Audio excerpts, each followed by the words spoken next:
আজকে আমি ক্লাস 5-এর প্রশ্ন বিচিত্রার পৃষ্ঠা নাম্বার 122 এবং যে স্কুলটা আজকে আমি সমাধান করে অঙ্কগুলোর দেখাবো তোমাদের সামনে, সেই স্কুলটা হচ্ছে ফালাকাটা গার্লস হাই স্কুল। এটা তোমরা এই স্কুলটা পাবে প্রশ্ন বিচিত্রার পৃষ্ঠা নাম্বার 122, যেটা আমি বোর্ডে তোমাদের লিখে দিয়েছি।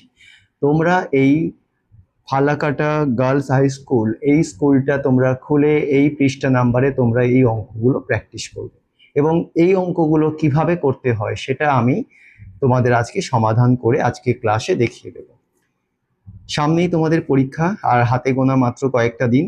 আশা করব তোমাদের প্রস্তুতি একদম শেষ পর্যায়ে এসে গেছে এবং আরও যাতে ভালোভাবে প্রস্তুতি না নিতে পারো তার জন্য আমার কয়েকটা সলিউশন রেফারেন্স বইয়ের, সেগুলো প্রশ্ন বিচিত্রার আমি একটা সলিউশন করছি, আরও কিছু রেফারেন্স বইয়ের সলিউশন আমি করেছি। তোমরা কিন্তু যারা চ্যানেলটাকে সাবস্ক্রাইব করবে না বা করছো না তারা কিন্তু এই সলিউশনগুলো, রেফারেন্স বইগুলো দেখতে পাবে না, ঠিক আছে? তো তোমরা যদি সাবস্ক্রাইব করো এবং নোটিফিকেশনটাকে যদি তোমরা প্রেস করে দাও তাহলে কিন্তু তোমরা এগুলো দেখতে পাবে। তো চলো আমরা আর কথা বাড়াবো না, আমরা আজকে স্কুলের কাজটা শুরু করি। তো এখানে প্রথমে দিয়েছে, দেখো একের দাগের অঙ্কটা আমরা করব। একের দাগে বলেছে যে একটা সংখ্যা দিয়েছে, বলেছে স্থানীয় মানে বিস্তার করে লিখি। সংখ্যাটা আমি লিখে দিচ্ছি, দেখো 2 1 আর 2 4। তো আমি তোমাদের শিখিয়েছি যে কিভাবে স্থানীয় মানে বিস্তার করতে হয়। প্রথমে কি আছে 2, তো যে সংখ্যাটা স্থানীয় মান লিখবো সেই সংখ্যাটা প্রথমে আমরা লিখবো, তারপরে দেখবো তারপরে কটা সংখ্যা রয়েছে। দেখো কটা সংখ্যা আছে, 1 2 3, তাহলে যে কটা সংখ্যা সে কটা কি হয়, শূন্য হয়। তাহলে আমরা দিলাম, তারপরে কি দিতে হয়, একটা যোগ চিহ্ন দিতে হয়। পরবর্তী সংখ্যাটা আছে কি, দেখো 1, তাহলে 1 দিলাম। একের পরে কটা সংখ্যা রয়েছে, দেখো দুটো, তাহলে দুটো শূন্য হবে, দিলাম। তারপরে আমরা কি দেব, আবার যোগ চিহ্ন। একের পরের সংখ্যা কে আছে, দেখো 2, 2 এর পরে কটা সংখ্যা রয়েছে, দেখো একটা, তাহলে একটা শূন্য হবে। তারপরে আবার দেব যোগ চিহ্ন। তারপরে কি আছে 4। এবারে দেখো 4-এর পরে কিন্তু আর কোনো সংখ্যা নেই, তাহলে কি লিখবো, শুধু 4টাই কিন্তু এখানে লিখবো। তাহলে এই হয়ে গেল কিন্তু আমাদের এক দাগের অঙ্কটা শেষ। এবার আসবো 2 দাগ। কি বলছে, এক অঙ্কের 4টি সংখ্যা দিয়ে 4 অঙ্কের বৃহত্তম ও ক্ষুদ্রতম সংখ্যা তৈরি করো। দেখো সংখ্যা 4 অঙ্কের বৃহত্তম আর ক্ষুদ্রতম সংখ্যাগুলো দিয়েছে 0, কমা আছে 9, কমা 1, কমা 3। তো প্রথমে আমরা বৃহত্তম তৈরি করব, বৃহত্তম। তো দেখো এই 0 9 1 3 যদি বৃহত্তম সংখ্যা তৈরি করি তাহলে কি বড় থেকে ছোট নিতে হয়, তোমরা জানো। তাহলে দেখো যখন কিন্তু বৃহত্তম সংখ্যা তৈরি করবে তোমাদের একটা জিনিস মনে রাখতে হবে, কমা কিন্তু আর হবে না। এখানে সংখ্যা দিয়েছে তাই কমা দিয়েছে, কিন্তু যখন এই সংখ্যা থেকে তোমরা বৃহত্তম বা ক্ষুদ্রতম তৈরি করবে তখন কিন্তু আর কোনো কমা হবে না, এটা কিন্তু তোমরা মনে রাখবে। তো বৃহত্তম মানে কি, বড় থেকে ছোট হয়। সব থেকে বড় কোনটা, 9, 9-এর পরে ছোট কে আছে, দেখো 3, 3-এর পরে সব ছোট কে আছে 1, আর তারপরে কে বসবে, 0। তাহলে এই হলো আমাদের বৃহত্তম। এবারে আমরা ক্ষুদ্রতম তৈরি করব, ক্ষুদ্রতম।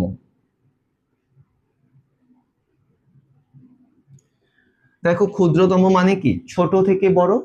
তাহলে সব থেকে ছোট কোনটা, তোমরা বলবে 0, কিন্তু 0 ক্ষুদ্রতম সংখ্যায় প্রথমে বসে না। 0 থেকে বড় কে 1, তাহলে ওটাই প্রথমে বসে। তাহলে 0 কিন্তু প্রথমে ক্ষুদ্রতমতে বসাবে না, 0 থেকে যেটা বড় সেটা বসিয়ে তারপর 0 বসাবে, ঠিক আছে? তাহলে এখানে 0 থেকে বড়কে 1, 1 বসালাম, তারপরে আমরা 0 বসাবো। এর থেকে বড়কে 3, তাহলে 3 বসালাম, সব থেকে বড় হচ্ছে 9। তাহলে এই করে ফেললাম সংখ্যা দিয়ে বৃহত্তম 4 অঙ্কের এবং 4 অঙ্কের ক্ষুদ্রতম সংখ্যা বের করে নিলাম। আশা করি তোমরা অঙ্কটা বুঝতে পেরেছো। চলে যাব 3 দাগ। বলেছে গ্রেটার দেন এটা আর লেস দেন, মানে এটা বসাতে হবে। তাহলে আমাদের ক দাগে আমাদের সংখ্যা দিয়েছে, ক দিয়েছে 7-এর 15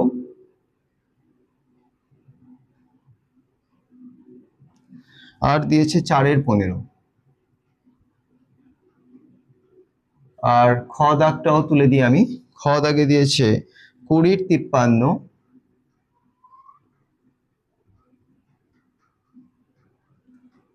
23-এর 53।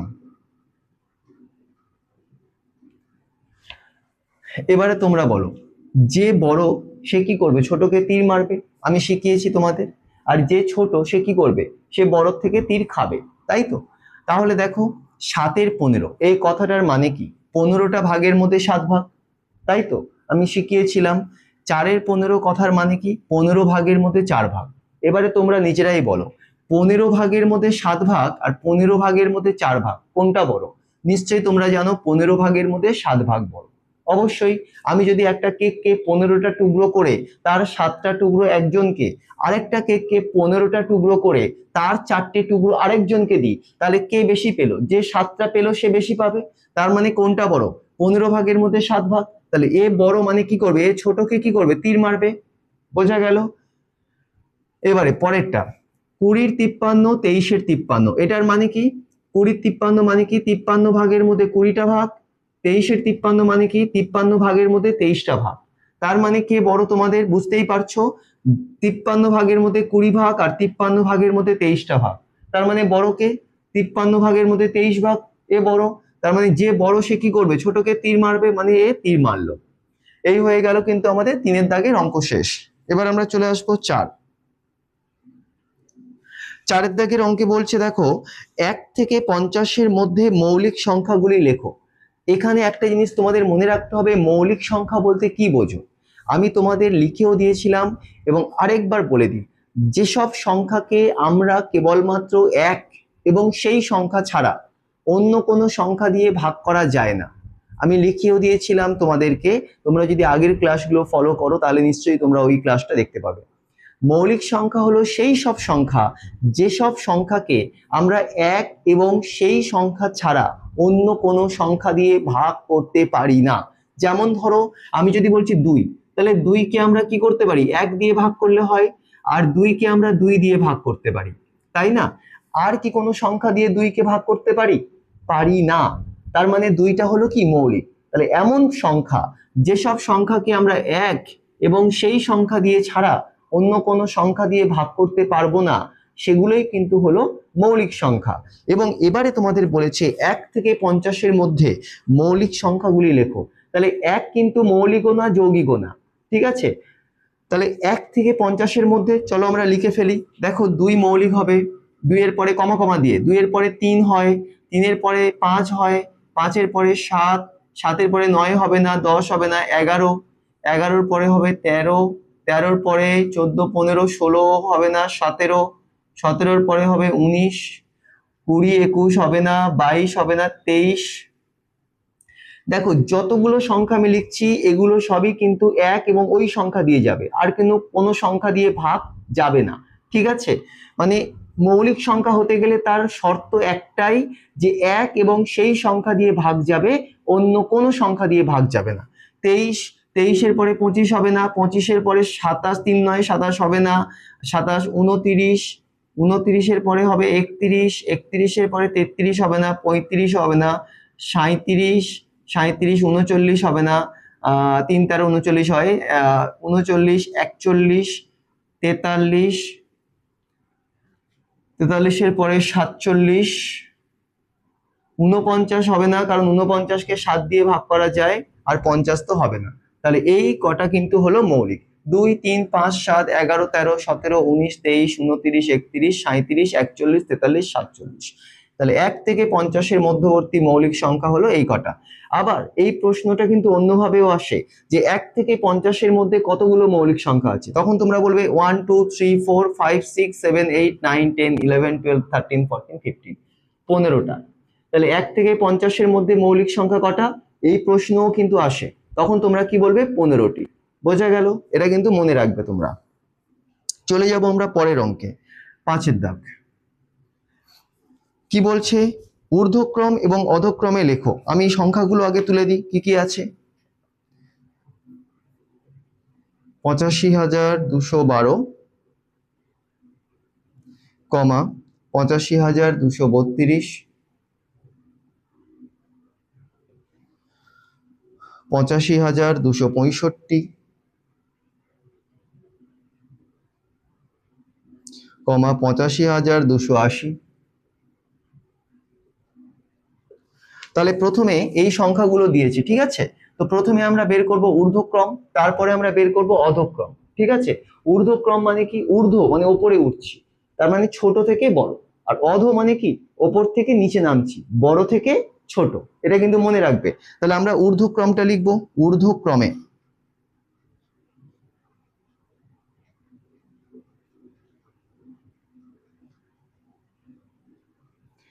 দেখো ঊর্ধ্বক্রম লিখলাম, আর নিচে লিখি অধক্রম।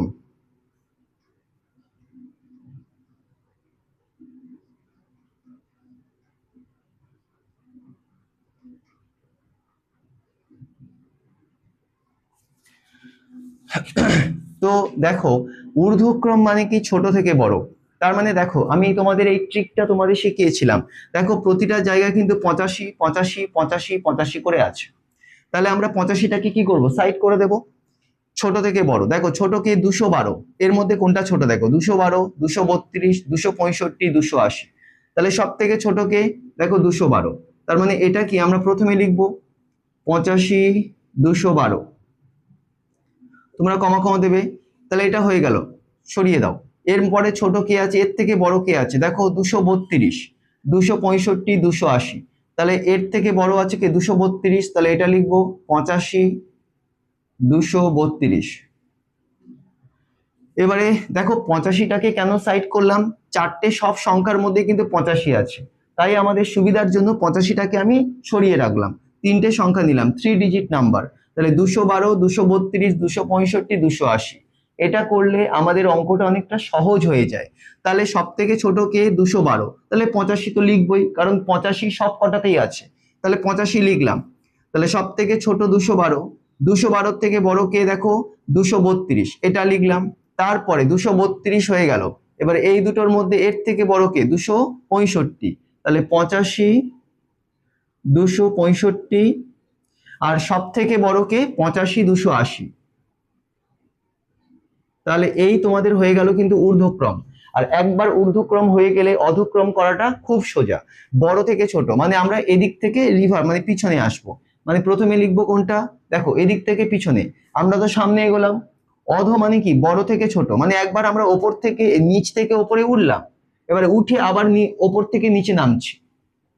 বোঝাতে পারলাম? মানে ঊর্ধ্বক্রম মানে হচ্ছে ধরো আমি নিচ থেকে ওপরে উঠছি, উঠলাম, এবার এখানে গিয়ে আবার কি করছি? অধ মানে কি? ওপর থেকে নিচে নামছি। বোঝা গেল? তাহলে আমি কি এখান থেকে নামবো, মানে পরপর দিয়ে দেবো। অধক্রম কি? দেখো 85 280, 85 265, 85 232, 85 212। তাহলে এই হলো কিন্তু তোমাদের 5 দাগের অঙ্কটা শেষ। এবার আমরা চলে যাব 6 দাগের অঙ্ক। কি বলেছে দেখো, 49-এর মৌলিক উৎপাদক কি কি? দেখো মৌলিক বলতে কি? যেসব সংখ্যা এক এবং সেই সংখ্যা দিয়ে একমাত্র ভাগ করা যায়, আর কোনো সংখ্যা দিয়ে ভাগ করা যায় না। তাহলে 49-এর মৌলিক উৎপাদক কি? দেখো আমি লিখেছিলাম 7। তো 49-কে যদি আমি মৌলিক উৎপাদক করি, কত দিয়ে যায় 49? দেখতেই পাচ্ছ, 7 7 49। তাহলে 49 সমান কি কি পেলাম? 7 গুণ 7। তাহলে 49-এর মৌলিক উৎপাদক কি? 7 আর 7। বোঝা গেল? তাহলে এই হলো কিন্তু আমাদের উত্তরটা শেষ। মৌলিক উৎপাদক করলাম। তাহলে 6 আমরা করে ফেললাম। এবার আমরা চলে আসবো 7-এর দাগের অঙ্কে। আমি এখানে করছি যেহেতু জায়গা নেই। 7, গসাগু কথাটির পূর্ণ রূপ কি? তোমরা জানো আমি আগেও করিয়েছি অঙ্কগুলোতে। গসাগু কথাটার পূর্ণ রূপ হলো গরিষ্ঠ সাধারণ গুণনীয়ক। তো লিখবো গরিষ্ঠ সাধারণ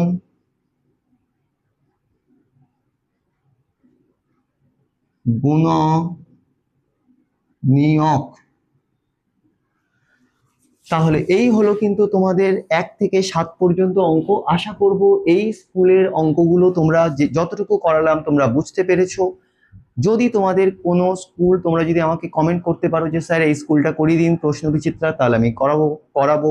এবং তোমাদের যদি এই অঙ্ক বিষয়ে কোনো ডাউট বা কোনো সন্দেহ থেকে থাকে তাহলে তোমরা কিন্তু আমাকে জিজ্ঞাসা করতে পারো, আমি সেই তোমাদের যে কোয়ারিজগুলো আসবে তার উত্তর কিন্তু আমি দেব।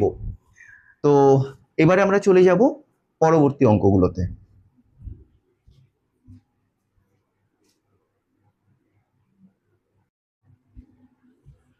তো এবারে আমি চলে এসেছি পরবর্তী যে অঙ্কগুলো রয়েছে। তো দেখো 8-এর দাগ তোমাদের বলেছে 25,632 দিনে কত বছর কত দিন। দেখো এত দিন 25,632 দিনে কত বছর কত দিন, তাহলে দেখো এই দিনটাকে 25,632 দিন জানতে চাইছে কত বছর কত দিন, এটাই জানতে চাইছে তোমাদের। এবারে দেখো তোমাদের কি দিয়েছে, কি দিন দিয়েছে, আর জানতে চাইছে কত বছর। তাহলে তোমরা কি করবে, 1 বছর সমান কত দিন তোমাদের আমি শিখিয়েছিলাম, এটা ধরতে হয় 1 বছর সমান তোমরা জানো 365 দিন। তাহলে এবারে কি করবে তোমরা, এই যে দিনটা দিয়েছে এই দিনকে তোমরা 365 দিয়ে কি ভাগ করবে, যেটা ভাগফল হবে সেটা হবে তোমাদের বছর, আর যেটা ভাগশেষ হবে সেটা হবে কিন্তু তোমাদের দিন। তো চলো আমরা ভাগটাকে করে ফেলি কত দিয়ে, যেহেতু আমরা জানি 1 বছর সমান 365 দিন, তাহলে 365 দিয়ে ভাগ। তাহলে এই জায়গাটা খেয়াল করো, 365 কিন্তু 3 ডিজিট নাম্বার, মানে 3 অঙ্কের সংখ্যা। তাহলে এখানে 3 অঙ্কের সংখ্যা নিলে যদি আমরা মানে এটাতে বলা হয় ভাজ্য, এটা ভাজক। তাহলে যখন ভাজক হচ্ছে 3 অঙ্কের সংখ্যা, তাহলে ভাজ্যও কিন্তু 3 অঙ্কের নিতে হবে। তো 3 অঙ্কের নিলে হচ্ছে 256। এবং আরেকটা জিনিস তোমাদের এখানে মাথায় রাখতে হবে যে ভাজ্য কিন্তু সবসময় ভাজকের থেকে বড় হয়। তাহলে এখানে কিন্তু ভাজক হচ্ছে কত, দেখো 365, আর 3 অঙ্কের নিলে ভাজ্য দাঁড়াচ্ছে 256। তার মানে তোমরা বুঝতেই পারছো 3 অঙ্ক নিলে কিন্তু আমাদের হবে না, তাহলে 4টে অঙ্ক নিতে হবে 2563। তাহলে এবার আমরা কি করব, গুণ করব 365-কে 7 দিয়ে, একটু বড় সংখ্যা দিয়ে করি। 5 সাথে কত, 5 সাথে হয় 35-এর 5, হাতে থাকে 3, 7 6 হয় 42, 42 আর 3 যোগ করলে তোমাদের হয় 45-এর 5, হাতে থাকে 4, 3 সাথে 21, 21 আর 4 যোগ করলে হয় 25, তাহলে 2555। তাহলে দেখো এখানে হচ্ছে 2563 আর সাথে হলো 2555। তাহলে আমরা কোনটা নেব, 7ই নেব, কারণ 8-এ তো অনেক বেশি হয়ে যাবে। তাহলে আমরা কি নেব, 7-এ 2555। এবারে তোমাদের কি করতে হবে, বিয়োগ। 5-এর পরে 3 মানে কত, 13 ধরতে হয়।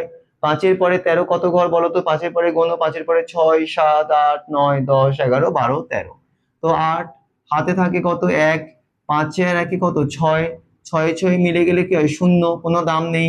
আবার 5 5 মিলে গেলে 0, 2 দিয়ে 0, তাহলে আর আমরা করব না। এবারে দেখো 8 আছে, বিয়োগ করে কত পেলাম 8, এদিকে আছে কত, এখানে আছে দেখো ভাজক আছে 365, তাহলে তো যাবে না, অনেক ছোট। তাহলে পরবর্তী সংখ্যা কি আছে 2, তাহলে এটা আমরা নামাবো। এই জায়গাটাকে বারবার আমি আগের ক্লাসগুলোতেও বলেছিলাম, তোমরা অনেকেই ভুল করো, এই জায়গাটা ছেড়ে দিয়ে আসো, মানে এখানেই তোমরা ভাগশেষ বের করে দাও, কিন্তু এটা ভুল। কারণ যখন তোমরা ভাজ্য কোনো সংখ্যা নতুন নামাবে তখন কিন্তু ভাজক দিয়ে তোমাদের ভাগ করতেই হবে, করতেই হবে, এটা মাস্ট, মাথার মধ্যে তোমরা ঢুকিয়ে নাও। যখন ভাজ্য নতুন সংখ্যা নামবে এবং সেই নামার পর যদি দেখো যে তোমরা সেটা ভাজকের থেকে ছোট, তাও কিন্তু তোমাদের ভাগ করতে হবে। সেটা কিভাবে করতে হয় সেটাও আমি বলেছিলাম, সেটাও আমি কিন্তু ক্লাসে শিখিয়েছিলাম।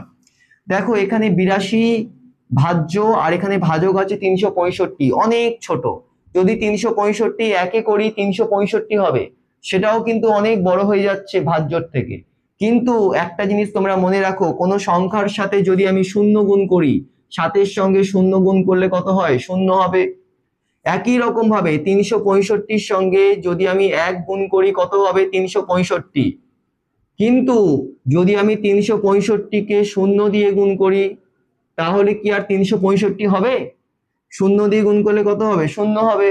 তাহলে এখানে কিন্তু যেহেতু 1 দিয়ে গুণ করলে 365 হচ্ছে, আর 365 82-র থেকে অনেক বড়, তাহলে 1-এর কম কত, 1-এর কম হচ্ছে 0, তাহলে আমরা 365-কে শূন্য দিয়ে গুণ করলে কত? শূন্য শূন্য হবে। এইবারে আমরা বিয়োগ করব, 0 থেকে 2 বিয়োগ করলে 2, 0 থেকে 8 বিয়োগ করলে 8। তাহলে এই হলো কিন্তু আমাদের ভাগশেষ। তোমরা বলতেই পারো যে স্যার এখানেও তো 82, এখানেও তো 82। হ্যাঁ 82 হলো, কিন্তু ভাগফলটা চেঞ্জ হলো। দেখো 70 বছর, বুঝতে পারলে? তাহলে কি হলো, কত বছর কত দিন? 70 বছর 82 দিন। তাহলে এই হলো কিন্তু তোমাদের 8 দাগের অঙ্কটা শেষ। এবার আমরা চলে যাব 9 দাগ। বলছে ভাগ প্রক্রিয়ার সাহায্যে গসাগু করো। কি কি দেওয়া রয়েছে সংখ্যা? 28, 35। 28, 35। তাহলে ভাগ প্রক্রিয়ার সাহায্যে গসাগু আমি করে দেখিয়েছিলাম তোমাদের যখন টেক্সট সমাধান করছিলাম, তাও আমি করছি। দেখো এর মধ্যে বড় কোনটা? 35। তাহলে 35কে আমরা ভাগ করব কত? 28 দিয়ে। তাহলে 28 দিয়ে করলে 28 দুয়ে কত? 56, বেশি হচ্ছে। তাহলে 35, তাহলে 28 একে কত? 28। 8 এর পরে 5 মানে কত ধরতে হয়? 15। 8 এর পরে 15 কত ঘর? গোনো। 8 এর পরে 9, 10, 11, 12, 13, 14, 15, 7 ঘর। 7 হাতে থাকে কত? 1। নিচের সংখ্যা যে থাকবে তার সাথে 1 যোগ করতে হয় হাতে যেটা থাকে। তাহলে এখানে 2 এর সঙ্গে 1 যোগ করলে 3, 3 আর 3 মিলে গেলে বিয়োগে 0। তাহলে 7 কিন্তু ভাগশেষ আছে। এইখানে মনে রাখতে হবে তোমাদের, যখন গসাগু করব ভাগ প্রক্রিয়ায় কোনো ভাগশেষ থাকবে না। যতক্ষণ না ভাগশেষ থাকে, মানে যতক্ষণ ভাগশেষ থাকবে কিন্তু আমাদের করে যেতেই হবে ভাগ। তাহলে এখানে ভাগশেষ 7 আছে, তাহলে আমরা কি করব? এখানে একটা চিহ্ন দেবো এরকম দিয়ে। নামাবো কোনটা বলো তো এবারে? দেখো আগের সংখ্যা সবসময় নামাবো। তাহলে এখানে আগের সংখ্যা কে আছে? 28। তাহলে 28 নামালাম, এখানে ভাজ্য হয়ে গেল। এবারে আবার এ চিহ্ন দিলাম ভাগের। তাহলে 7 এর নামটা গুনবো, 7 কততে? 28। দেখো 7 4-এ কত হয়? 7 4-এ হয় 28। তাহলে এখানে কিন্তু আমাদের মিলে গেল। তাহলে কোনটা দিয়ে মিললো? 7। বোঝা গেছে মিললো কি দিয়ে? এখানে 7 দিয়ে মিললো। তাহলে গসাগু কত হবে আমাদের? 7। তাহলে আমরা উত্তর লিখব, অতএব নির্ণেয় গসাগু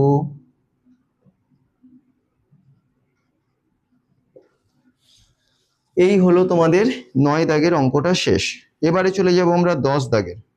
আমি একটু এগুলো মুছে দিচ্ছি যাতে এইখানে আমি কাজটা করতে পারি তোমাদের।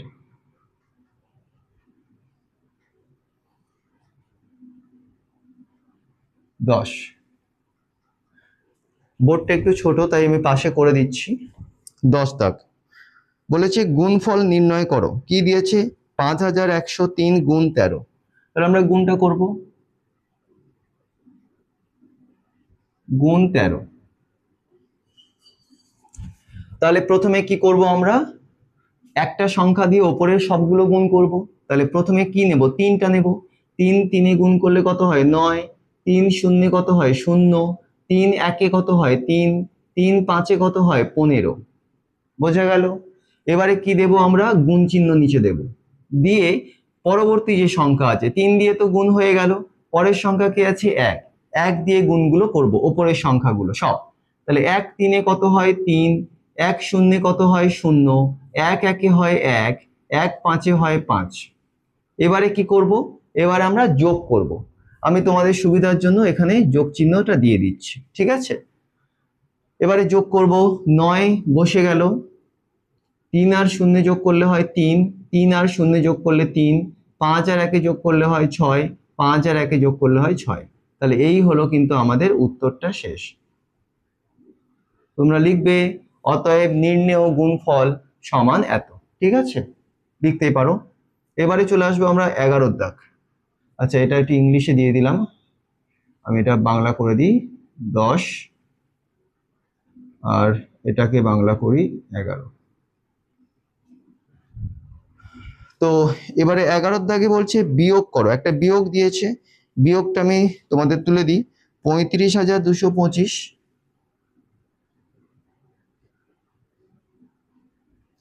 আর বলেছে 18,221।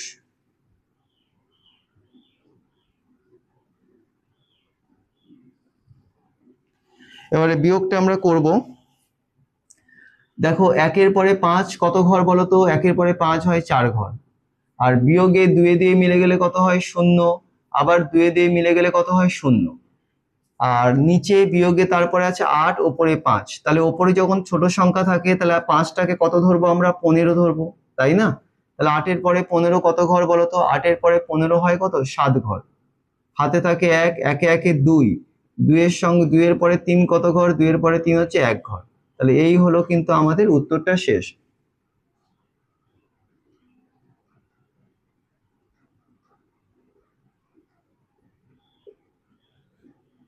ঠিক আছে, আশা করি তোমরা 11 পর্যন্ত যেটুকু অঙ্ক আমি তোমাদের সামনে সমাধান করলাম, আশা করি তোমরা সবাই বুঝতে পেরেছো। এবং যদি তোমরা আরো স্কুল ফলো করতে চাও, দেখতে চাও, তাহলে এই চ্যানেলটাকে তোমাদের সাবস্ক্রাইব করতে হবে, না হলে কিন্তু এই নোটিফিকেশন বা ভিডিওগুলো তোমাদের কাছে পৌঁছাবে না। আমি চাই তোমাদের হেল্প হোক, আর তোমরা যদি এই চ্যানেলটার যারা রেগুলার দেখছো, তোমাদের যদি হেল্প হয়ে থাকে তাহলে কিন্তু তোমরা চ্যানেলটাকে সাবস্ক্রাইব করতে ভুলো না, ঠিক আছে? এবং তার সাথে পাশে থাকা যে বেল আইকনটা রয়েছে সেটাকে প্রেস করো, কারণ তাহলে নোটিফিকেশনটা তোমাদের কাছে পৌঁছাবে এবং তোমরা কিন্তু নতুন নতুন যে ক্লাসগুলো তো আমি দেব, আর এই চ্যানেলে যেহেতু রেগুলার আমি ক্লাস দিচ্ছি তোমাদের জন্য, যাতে তোমাদের হেল্প হয়, তোমাদের কাছে সেগুলো পৌঁছে যাবে। এবং পরীক্ষায় তোমরা কে কেমন রেজাল্ট করলে অঙ্কে, সেটাও কিন্তু জানাতে ভুলো না একই সঙ্গে। তো চলো আমরা চলে যাব পরবর্তী যে অঙ্কগুলো আমাদের কাছে রয়েছে।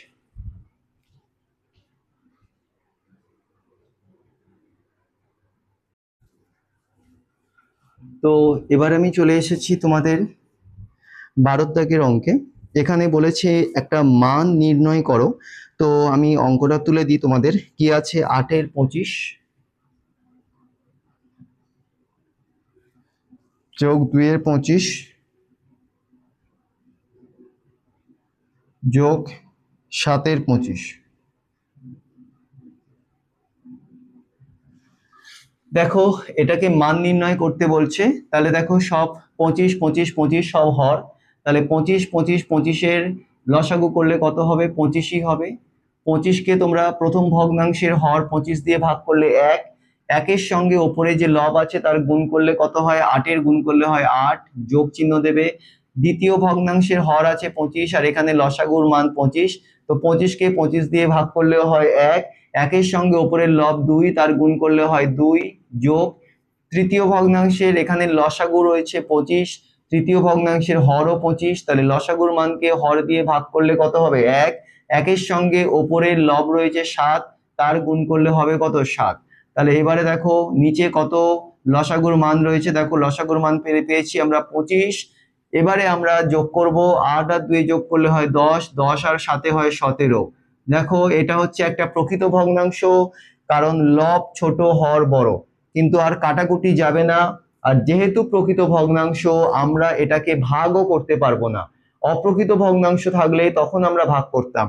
যেহেতু এটা প্রকৃত ভগ্নাংশ, তাহলে শুধু আমরা দেখবো কাটাকুটি যায় কিনা। তো দেখো 17 25 কোনো সংখ্যা দিয়ে কাটাকুটি যায় না, তাহলে এটাই হয়ে গেল কিন্তু আমাদের উত্তরটা শেষ এখানেই। এবারে চলে যাব আমরা 13 দাগ। তো 13 এখানে করছি আমি। দেখো 13 দাগের অঙ্কটা বলছে সর্বাধিক কত জনের মধ্যে 22টি গোটা লিচু ও 66টি গোটা কালোজাম সমান ভাগে ভাগ করা যাবে। সর্বাধিক, আমি বলেছিলাম তোমাদের যে সর্বাধিক বললে আর কম পক্ষে বললে কি করতে হয়। মনে রাখবে, বারংবার আমি বলেছি আগের ক্লাসগুলোতে, কম পক্ষে যদি বলে তাহলে কিন্তু তোমাদের লসাগু করতে হয়, আর সর্বাধিক বললে গসাগু করতে হয়। তাহলে এখানে বলছে সর্বাধিক কতজনের মধ্যে, এটা তোমাদের বইয়ের অঙ্ক দিয়েছে এবং এই অঙ্ক আমি করিয়েওছি, তাও আমি তোমাদের জন্য, যারা আগের ভিডিওগুলো দেখোনি তাদের জন্য আরেকবার আমি করে দিচ্ছি। তোমাদেরকে বলছি যারা আগের ভিডিওগুলো দেখোনি, তোমরা রেগুলার এই ভিডিওগুলো দেখার জন্য, এই ক্লাসগুলো করার জন্য তোমরা কিন্তু চ্যানেলটাকে সাবস্ক্রাইব করবে, তাহলেই তোমরা এগুলো সব দেখতে পাবে। তো চলো, যেহেতু সর্বাধিক তার মানে কি করতে হবে? গসাগু। তাহলে 22টি গোটা লিচু আর 66টি কালোজাম, গোটা কালোজাম কতজনের মধ্যে আমি সমান ভাগে ভাগ করতে পারবো, মানে কোনোটা ভাঙবো না।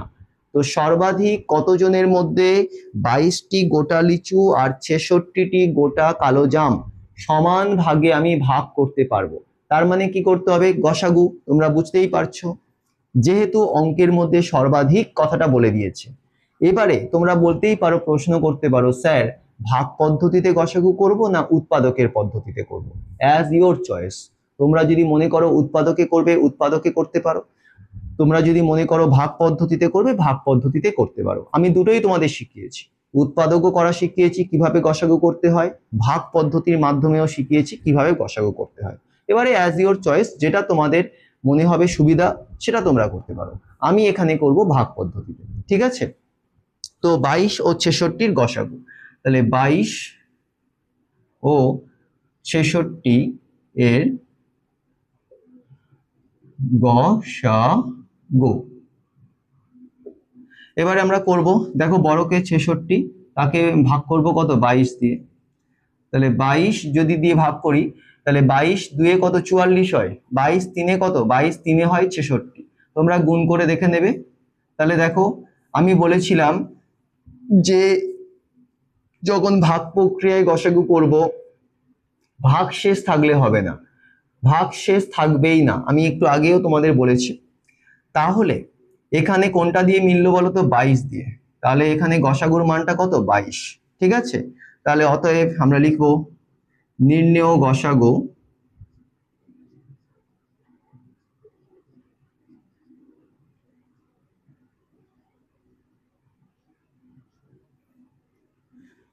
অতএব দিয়ে লিখবো সর্বাধিক 22 জনের মধ্যে, আমরা উত্তরটা লিখে ফেলি, সর্বাধিক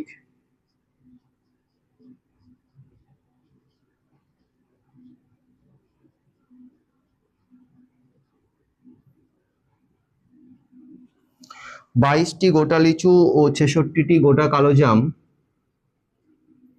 22টি গোটা লিচু ও 66টি গোটা কালোজাম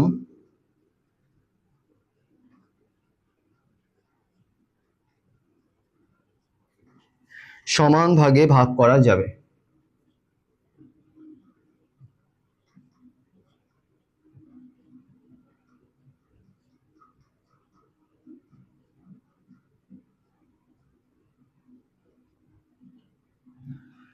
তাহলে এই হলো তোমাদের কিন্তু 13 দাগের অঙ্কটা শেষ।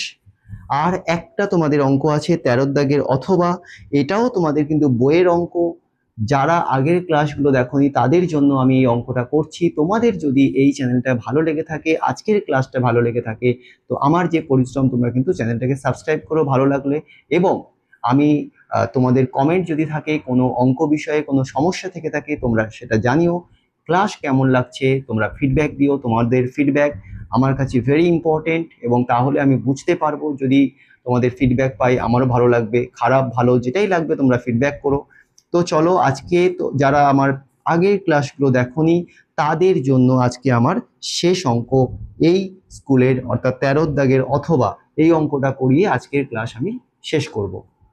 তো আমি এখানে জায়গা নেই বলে আমি এখানে কিন্তু করাচ্ছি, এটাকে মার্ক করে দিলাম, ঠিক আছে?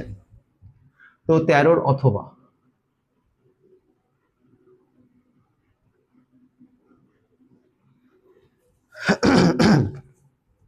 দেখো বলছে দেবব্রত বাবু তার 6 মাসের আয় দিয়ে 7 মাসের খরচ চালান।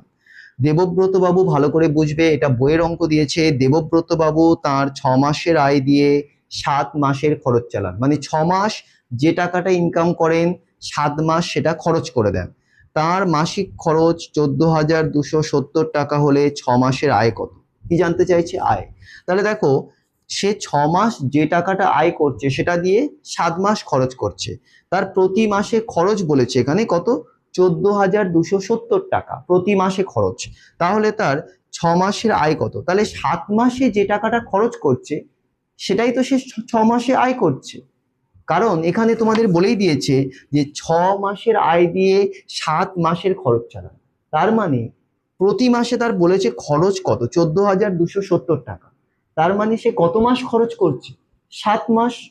তাহলে সে 7 মাসে যে টাকাটা মোট খরচ করছে সেটাই তো তার 6 মাসের আয়, সেটাই তো জানতে চাইছে। তাহলে আমরা কি বের করব? তার 7 মাসের মোট খরচ বের করব। এবং সেই মোট খরচটা তার কি 6 মাসের আয়। ঠিক আছে, বুঝতে পেরেছো? এবারে দেখো, 1 মাসে যদি 14,270 টাকা খরচ করে, তাহলে 7 মাসে কি অনেকটা বেশি টাকা খরচ হবে। তাহলে অনেক বেশি হলে কি করতে হয়? গুণ করতে হয়। তাহলে আমরা লিখব তার 7 মাসের মোট খরচ। তাহলে লিখব তার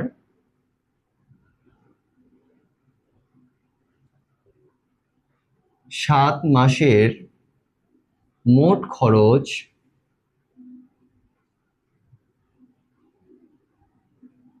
দেখো প্রতি মাসে খরচ করছে কত? 14,270। তাহলে লিখব 14,270 টাকা। কত মাস খরচ করছে?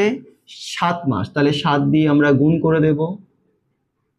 তাহলে দেখো 7 শূন্যে কত হয়? 0। 7 সাথে কত? 49 এর 9, হাতে থাকে কত? 4। 7 দুয়ে 14, 14 আর 4 কত হয়? 18, যোগ করলে 18 আর 8, হাতে থাকে কত? 1। 7 4 কত? 28, 28 আর 1 কত? 29 এর 9, হাতে থাকে কত? 2। 7 1 7 আর 2 যোগ করলে কত? 9। তাহলে 99,890 টাকা। এটাই তার কত মাসের খরচ? 7 মাসের খরচ। আর তাহলে কত মাসের আয় এটা? 6 মাসের আয়। কারণ অঙ্কের মধ্যে বলে দিয়েছে 6 মাসের আয় দিয়ে 7 মাস খরচ করেন, আর জানতে চাইছে তার 6 মাসের আয় কত। তাহলে তার 6 মাসের আয় এই টাকাটা। তাহলে উত্তর লিখে ফেলবো, তার 6 মাসের আয়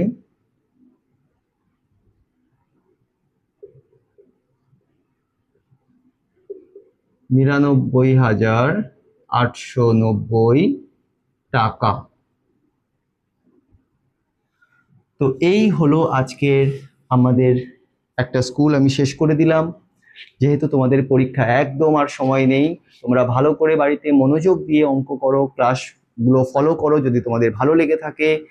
আর তোমরা আমাকে জানাতে থাকো যে তোমাদের ক্লাস কেমন লাগছে। তোমাদের ফিডব্যাক, আবারও বলছি, ভেরি ইম্পর্টেন্ট টু মি। খারাপ লাগুক ভালো লাগুক সেটা জানাও। আর যদি তোমাদের অঙ্ক বিষয়ে কোনো সমস্যা বা ডাউট থেকে থাকে সেটাও জানাও। আমি চেষ্টা করব হার্ট অ্যান্ড সোল যে তোমাদের ডাউটগুলো ক্লিয়ার করে দিতে। তো thank you so much for watching the class today.